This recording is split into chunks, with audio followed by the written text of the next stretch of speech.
Hello বন্ধুরা, the take ভাই আপনাদের স্বাগতম। আজকে আমরা দেখব মাইক্রোসফট পাওয়ার পয়েন্টের হোম ট্যাব। আপনারা যারা মাইক্রোসফট পাওয়ার পয়েন্টের পূর্বের ভিডিওগুলো দেখেননি, আই বাটন এবং ডিসক্রিপশনে লিঙ্ক থাকবে, সেখান থেকে দেখে নেবেন। আর যারা এখনও চ্যানেলটিকে সাবস্ক্রাইব করেননি, প্লিজ সাবস্ক্রাইব। প্রথমে যদি আমরা হোম ট্যাবটি দেখি, সবার প্রথমে আছে ক্লিপবোর্ডের অপশনটা। আমরা যদি এখানে ক্লিক করি এবং প্রথমে যদি কোনো লেখাকে কপি করতে চাই বা কাট করতে চাই, প্রথমে আমরা এখান থেকে কপিতে ক্লিক করব এবং সেটিকে যদি আমরা নিচে কোনোখানে পেস্ট করতে চাই বা এখানে একটি এন্টার দিব এবং এখানে যদি পেস্ট করতে চাই, পেস্টে যদি ক্লিক করি বা কিবোর্ড থেকে যদি কন্ট্রোল বাটন চেপে ধরে ভিতে যদি প্রেস করি, তাহলে এটি আমাদের পেস্ট হচ্ছে। এখন যদি এটিকে কপি করতে চাই, আবার এখানে যেটিকে আমরা কপি করব সেটিকে সিলেক্ট করব এবং কিবোর্ড থেকে কন্ট্রোল সি বাটন চাপবো আর পেস্ট করার জন্য কন্ট্রোল ভি। আবার যদি কোনো লেখাকে কাট করতে চাই, তাহলে আগে সিলেক্ট করব এবং আমরা যদি এখান থেকে কাটে ক্লিক করি, এখান থেকে আমাদের কাট হয়ে গেছে। আবার যদি এখানে এটি পেস্ট করতে চাই, সেটি আগের মতো আমরা এখান থেকে পেস্ট করতে পারি। এখন হলো ফরম্যাট প্রিন্টার। ফরম্যাট প্রিন্টার হলো, আমরা যদি এখানে যে টেক্সটটা আছে, আমরা যদি নিচে এই টেক্সটটিকে আরেকবার নিয়ে আসি এবং উপরের টেক্সটটাকে একটি ফরম্যাটিং করি। প্রথমে একটু সাইজটা ইনক্রিজ করলাম, ফন্ট কালার দিলাম রেড এবং সবগুলোকে আপার কেস করলাম এবং একটি আন্ডারলাইন দিলাম। এখন আমরা যদি এটিকে ফরম্যাট প্রিন্টার করি, ফরম্যাট প্রিন্টার আমাদের হয়ে গেছে। এখন যদি আমরা নিচের যেটিকে ফরম্যাট প্রিন্টার করব, সেখানে যদি আমরা শুধু এইভাবে মাউসের কাটশট নিয়ে ড্র্যাগ করি, আমাদের উপরে যে ফরম্যাট প্রিন্টার বা উপরে যেই আমাদের ইফেক্টটা দেওয়া আছে উপরে টেক্সটে, সেটি আমাদের অটোমেটিক নিয়ে নিচ্ছে। এইভাবে আমরা উপরে যে কোনো একটি টেক্সটকে ফরম্যাট প্রিন্টারিং করে সেই ফরম্যাটটা বিভিন্ন ধরনের টেক্সটে অ্যাপ্লাই করতে পারি। তারপর হচ্ছে নিউ স্লাইড। আমাদের এখানে মোট 3টা স্লাইড আছে। আমরা যদি এখানে ক্লিক করি, নিউয়ে নিচে আমাদের স্লাইড যুক্ত হচ্ছে। কিন্তু আমরা যদি এখানে এই তীর চিহ্ন এরো চিহ্ন এখানে ক্লিক করি, আমাদের নিচে অনেক ধরনের টেমপ্লেট আসবে। প্রথমে যদি ক্লিক করি, এখানে আমাদের একটি টাইটেল এবং কিছু ডেসক্রিপশন লেখার জন্য আছে। আবার যদি নিচে ক্লিক করি, এখানে কিছু টেক্সট, 2টা টেক্সট আমরা এখান থেকে ইচ্ছা মতো বা যে টেমপ্লেটগুলো আছে এইগুলো আমরা খুব সহজে নিতে পারি। আমরা যদি আবার যাই এখানে, দেন তারপরে আছে লেআউট। আমরা যে এখান থেকে স্লাইডগুলো নিছি, সেই স্লাইডের বিভিন্ন ধরনের এখানে লেআউট আছে। আমরা একটা পেজের মধ্যে একটা টাইটেলের মধ্যে 2টা যদি পিকচার রাখতে চাই, এখানে যদি একটি টাইটেল নিয়ে আসি, মাইক্রোসফট পাওয়ার পয়েন্ট, এবং এখানে যদি আমরা একটি পিকচার নিয়ে আসি, এই যে এখানে একটি পিকচার চলে এসেছে। লেআউট থেকে বিভিন্ন ধরনের টেমপ্লেট নিতে পারি। তারপরে হচ্ছে ফন্ট অপশনের প্রথমে আছে আমাদের ফন্টের যে নামগুলা, আমরা এখান থেকে বিভিন্ন ধরনের নাম দিতে পারি। তারপরে আছে ফন্টের সাইজ। এখানে যদি আমরা ক্লিক করি এবং এখান থেকে নিচে আসলে ফন্টের সাইজ আমাদের ইনক্রিজ এবং ডিক্রিজ হবে। তারপরে যদি আমরা এই এর চিহ্নতে ক্লিক করি, তাহলেও আমাদের ফন্টের সাইজ বাড়বে এবং এই এতে ক্লিক করলে ডাউন অ্যারো, এখানে ফন্টের সাইজ কমবে। তারপরে যদি নিচে দেখি, এটা হচ্ছে আমাদের বোল্ড। আমরা যদি কোনো লেখাকে সিলেক্ট করি এবং বোল্ডে ক্লিক করি, লেখাটা বোল্ড হচ্ছে। তারপরে হচ্ছে আমাদের ইটালিক। আমরা যদি ইটালিকে ক্লিক করি, তাহলে লেখাটা হালকা ডান পাশে বাঁকা হচ্ছে। তারপরে হচ্ছে আন্ডারলাইন। আমরা লেখার নিচে আন্ডারলাইন দিতে পারি। আমরা যদি মাইক্রোসফট লেখাটা আছে, এটাকে শ্যাডো দিতে চাই, এই যে এটার এখানে একটা শ্যাডো চলে এসেছে।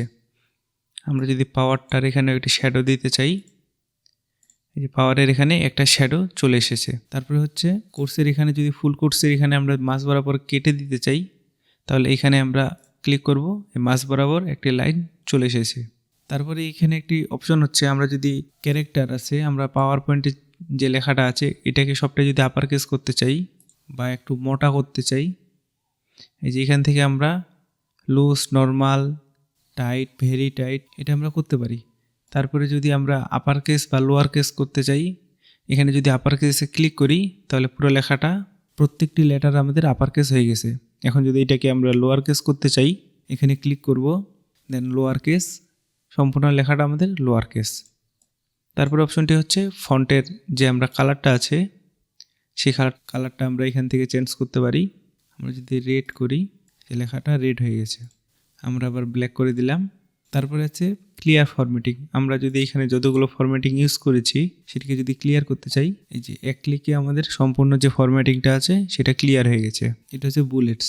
আমরা আমাদের লেখার মধ্যে বুলেট দিতে পারি। আমরা যদি লেখার আগে একটি করে বুলেট নিয়ে আসি, এই যে এখানে একটি বুলেট চলে এসেছে। আমরা যদি এটাকে কপি করি, তারপরে যদি এখানে আরেকটি বুলেট দিতে চাই,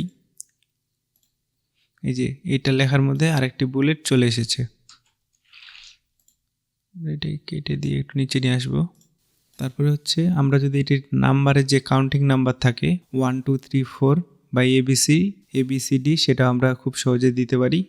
আমরা এখান থেকে আমরা বিভিন্ন ধরনের রোমান সংখ্যা, আলফাবেট এবং যে নাম্বার আছে সেগুলো দিতে পারি। যে 1 নাম্বার, 1 এর পর 2, 2 এর পর 3, এভাবে আমরা দিতে পারি। তারপর হচ্ছে লাইন স্পেসিং।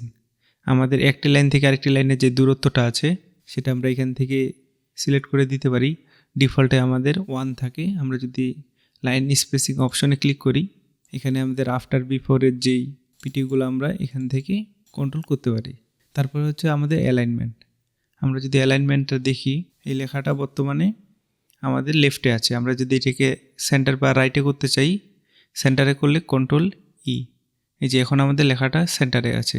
এখন যদি আমরা রাইটে করতে চাই কন্ট্রোল আর, এবং যদি জাস্টিফাইড করতে চাই মাঝ বরাবর তাহলে কন্ট্রোল জে।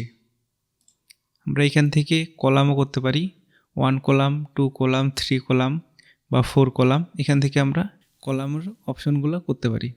আমরা যদি এটি 2 কলাম করি তাহলে এই পাশে একটি কলাম এবং ডান পাশে আরেকটি কলাম দেখা যাচ্ছে। তারপরে আছে টেক্সট ডেকোরেশন। আমাদের বর্তমানে টেক্সটটি আছে বাম থেকে ডান পাশে। আমরা এটাকে উপর নিচেও করতে পারি। আমাদের এই যে হরিজন্টাল আছে, আমরা যদি এটা রোটেট করি, আমরা যেভাবে ইচ্ছা সেভাবে রোটেট করে এই কাজ করতে পারি। বা যদি আমরা এটা মোর অপশন থেকে মিডিল, টপ, বটম আমরা মিডিলে রাখি, এভাবে আমরা কাস্টমাইজ করতে পারবো। তারপরে হচ্ছে অ্যালাইন টেক্সট। আমরা যদি টেক্সটটাকে যে একটু আগে বললাম মিডিল, টপ, বটম কোনখানে রাখতে চাই সেটা আমি এখান থেকে খুব সহজে সিলেক্ট করে দিতে পারি। মোর অপশনে যাব, দেন এখান থেকে bottom, top centre, middle centre এবং বটম সেন্টার আমাদের যেটি প্রয়োজন সেভাবে আমরা রাখতে পারি। তারপরে হচ্ছে শেপ। আমরা যদি এখানে একটি শেপ নিয়ে আসি, প্রথমে আছে টেক্সট বক্স।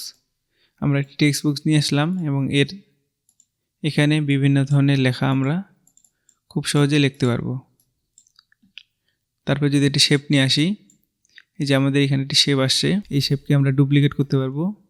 আমরা যদি কিবোর্ড থেকে কন্ট্রোল এবং অল্ট বাটন চেপে ধরি এবং মাউসকে ড্র্যাগ করি তাহলে এটা আমাদের ডুপ্লিকেট হয়ে গেছে। এবং আমরা উপরে যে ফিল কালারটা আছে, আমাদের শেপ নেওয়ার সময় ডিজাইন নামে বা ফরম্যাট নামে একটি নতুন ট্যাব ওপেন হবে। আমরা এখানে ক্লিক করব, দেন এটার ফিল কালারটা আমরা ইয়েলো রাখলাম। তারপরে যদি দেখি হোম ট্যাবে আছে অ্যারেঞ্জ মূলত আমরা কোন শেপটিকে আগে রাখবো এবং কোনটিকে পরে।